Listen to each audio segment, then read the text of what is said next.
হে EWS ক্যান্ডিডেটরা, তোমরা কোথায় আছো? যেখানেই আছো প্লিজ চলে আসো।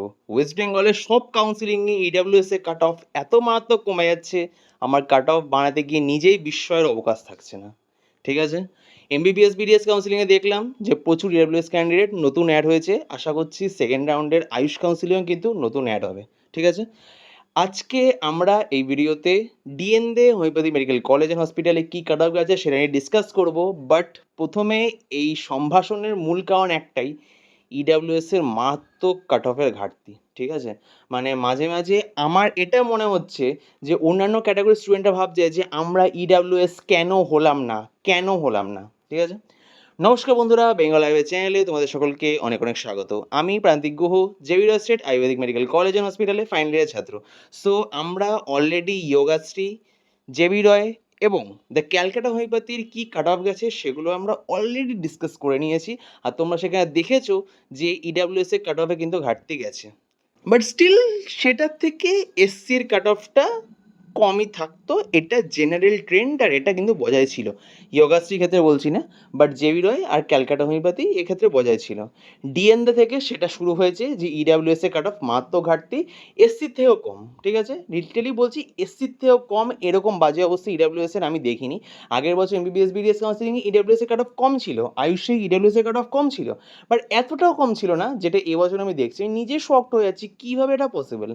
ইভেন ইডাব্লিউএস ক্যান্ডিডেটটা এত কম মার্কসে কিভাবে কলেজ পেয়ে যায়। ঠিক আছে, সো বেশি সময় নষ্ট না করে আমরা এখন দেখে নেব ডিএনদে হোমিওপ্যাথি মেডিকেল কলেজ অ্যান্ড হসপিটালের নিট 2024-এ ডাব্লিউএমসিসি আয়ুষ কাউন্সিলিংয়ের রাউন্ড 1-এ কী কাট অফ গেছে। আসো দেখে নেওয়া যাক।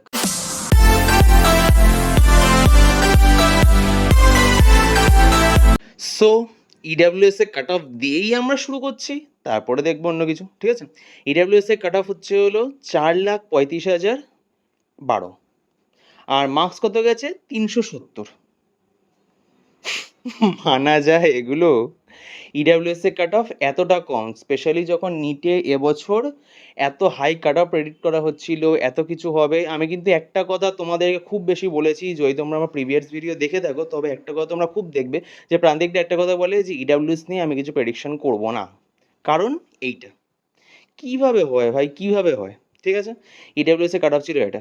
জেনারেল ক্যাটাগরিতে all India rank cut off হচ্ছে হলো 1,05,753 আর মার্কস হচ্ছে 576। তোমরা যদি ক্যালকাটা হোমিওপ্যাথি দেখে থাকো সেখানে কিন্তু মোটামুটি কাট অফের সাথে একটু মোটামুটি অলমোস্ট 10 মার্কসের ডিফারেন্স আছে, যেটা কিন্তু এটা সাজেস্ট করে যে প্রথম দিকে যারা স্টুডেন্টরা আছে তারা ম্যাক্সিমাম চেষ্টা করছে আইদার জেবি রয় নাহলে ক্যালকাটা হোমিওপ্যাথি। তারপরে আস্তে আস্তে সেটা সিকোয়েন্স মানে কী বলবো তোমাদের ইচ্ছা ওয়াইজ হয়ে যাচ্ছে যে না আমরা ক্যালকাটা হোমিওপ্যাথি অর ডিএনদে বা জেবি রয় এগুলো বাদ দিয়ে আর কোথাও যাবো না। এটা যখন মহেশ ভট্টাচার্য বা মেদিনীপুরে দেখবে তখন আরও বেটার বুঝতে পারবে যে সেখানে কিন্তু কাট অফের ভ্যারিয়েন্টটা আরও বেশি প্রকাশিত হচ্ছে। ঠিক আছে, ওবিসি এতে all India rank cut off হচ্ছে হলো 1,08,971 আর মার্কস গেল হচ্ছে হলো 573। এখানে তাও জেনারেল আর ওবিসির মধ্যে কিন্তু একটু গ্যাপটা কমেছে। আগের কলেজগুলো জেবি রয় হোক বা ক্যালকাটা হোমিওপ্যাথি সেখানে তোমরা দেখেছো সেখানে কিন্তু একটা লার্জ গ্যাপ ছিল জেনারেল ওবিসি এর মধ্যে। এবার কিন্তু সেটা একটু কমেছে এই কলেজটার ক্ষেত্রে। ওবিসি বিতে সেই কাট অফ র্যাঙ্ক ছিল 1,18,718 আর মার্কস হচ্ছিল 565। এখানেও তাও মোটামুটি ঠিক আছে, গ্যাপটা ডিসেন্ট আছে। ইডাব্লিউএস নিয়ে আমরা অলরেডি অনেক কিছু বলে ফেলেছি। এসসিতে তার থেকে বড় ব্যাপার হচ্ছিল এসসিতে ইডাব্লিউএস এ কাট অফ 370, এসসিতে কাট অফ গেছে 441। মানে বিশ্বাস করে আমি এত বছর দেখিনি, এটা দেখিনি। এসসিরা মনে করছে যে আমাদের না ঠিক আছে এসটি আমার থেকে কম হয় মানছি, ইডাব্লিউএস কীভাবে আমার থেকে কম হয়? এসটি ঠিক আছে ওরা কম মানছি, ওরা সংখ্যায় কম থাকে, ওদের কাট অফ কম যায় মানছি, আমাদের সেকেন্ড লোয়েস্ট কাট অফ যেত, আমরা পাচ্ছি না। ইডাব্লিউএসটা এই মার্কসে কীভাবে পায়? ওদের মনে মনে এটাই চলছে। এসসি ক্যাটাগরিতে all India rank cut off হচ্ছে হলো 2,86,987 আর মার্কস হচ্ছে হলো 448। আর এসটি এগেইন আমি বলছি এসটি যারা এখানে অ্যাডমিশন নিয়েছে বা যারা এখানে অ্যালটমেন্ট হয়েছে সবাই কিন্তু অ্যাডমিশন নেবে না, বা যারা অ্যাডমিশন নিয়েছে তারা কিন্তু অনেকে এখন ছেড়ে অন্যান্য দিকে চলে যাবে। কারণ এমবিবিএস বিএস কাউন্সিলিং এখনও চলছে, ওটা শিডিউলটা পিছিয়ে দিয়েছে। তো অনেকে ওদিকে একটা চোখ দিয়ে রেখেছে, এদিকে একটা চোখ দিয়ে রেখেছে। এখানে ওরা অ্যাডমিশন নিয়ে রেখেছে অথবা ভেবেছে সেকেন্ড রাউন্ডে চেষ্টা করবে, তারা ওদিকে এমবিবিএস বিডিএসটা দেখছে। তো এসটিতে এখনও কিন্তু অনেক কাট অফ নামবে যদি সিটস রিমেন থাকে। আমি যেটা বলছি সেটা যদি অ্যাপ্লিকেবল হয় তাহলে বুঝতে হবে তোমরা যে লাস্ট অব্দি কিন্তু এসটি কাট অফ আরও অনেকটা কমবে। হবে। পরের দুটো কলেজে দেখবে যে এসটি কাট অফ কিন্তু আরও কম আছে। এসটিতে all India cut off rank হলো 9,91,921, আর এখানে মার্কস হচ্ছে হলো 195। ওকে, সো এখানে আমার ম্যাক্সিমাম কথা মনে হয় ইডাব্লিউএস নিয়েই বললাম, বাট বাকি কাট অফগুলো তোমরা দেখে রাখো। আমার এটাই একটু খারাপ লাগলো সত্যি বলতে, যে আমি আরও 2-3 জন স্টুডেন্ট আছে যাদেরকে আমি স্পেশালি বলে এই কাউন্সিলিংয়ে নিয়ে এসেছি। এবার এমবিবিএস বিডিএস কাউন্সিলিংয়ে 2জন আছে, একজন আয়ুষ কাউন্সিলিংয়ে পার্টিসিপেট করবে।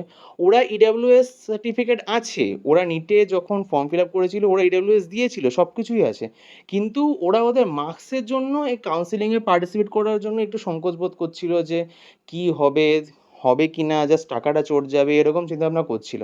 বাট তারা কিন্তু যদি কাট অফটা দেখে এখন, তারা বুঝতে পারবে যে না দাদা কথাগুলো ভুল না, লজিকটা ভুল না, ইডাব্লিউএস আছে আমাদের এখানে, কাট অফ কম যাচ্ছে, আমাদের চান্স আছে, ঠিক আছে। বাট হ্যাঁ, এটাও কথা যে না সেকেন্ড রাউন্ডে ইডাব্লিউএস যারা পেয়ে গেছে কম নাম্বারে তারা কিন্তু কলেজটাকে ছাড়তে চাইবে না, ঠিক আছে। সো ইডাব্লিউএসে কিন্তু সেকেন্ড রাউন্ডে সিট বাকি থাকার প্রবাবিলিটি খুব কম আছে, হয়তো 3টে থেকে 4টে থাকবে। বাট স্টিল ওই 3টে থেকে 4টের জন্য ফাইট কেন করবো না? যদি আমার কাছে সার্টিফিকেট থাকে, যদি আমার কাছে এই কম কাট অফে একটা সিট পাওয়ার সুযোগ থাকে, আমি কেন করবো না? লজিক এটাই দাঁড়ায়। তো অবশ্যই আমি বলবো, যদি তোমাদের ইডাব্লিউএস ক্যাটাগরি থাকে আর তোমাদের যদি সার্টিফিকেট থাকে, তোমরা নিটে ফর্ম ফিল আপের সময় ইডাব্লিউএস দিয়েছিলে, সব কিছু ঠিকঠাক থাকে, তবে অবশ্যই তোমাদের ওয়েস্ট বেঙ্গল স্টেট কাউন্সিলিং, সেটা এমবিবিএস বিডিএস হোক অথবা আয়ুষ হোক, তোমাদের কিন্তু অবশ্যই পার্টিসিপেট করা উচিত। এটা একটা দাদা হিসাবে আমি কিন্তু সাজেশন দিলাম, ঠিক আছে। যদি তোমাদের মনে হয় যে তোমরা এগুলো ঠিকঠাক করে করতে পারবে না, কারণ আমি রিসেন্টলি দেখছি যে যারা পেড কাউন্সিলিংয়ে পার্টিসিপেট করেছে তারা ঠিক আছে, তাদেরটা আমি সব কিছু করে দিয়েছি নির্ভুলভাবে, সেটা আমার ব্যাপার, সেটা আমার দায়িত্ব ছিল, সেটা কিছু না।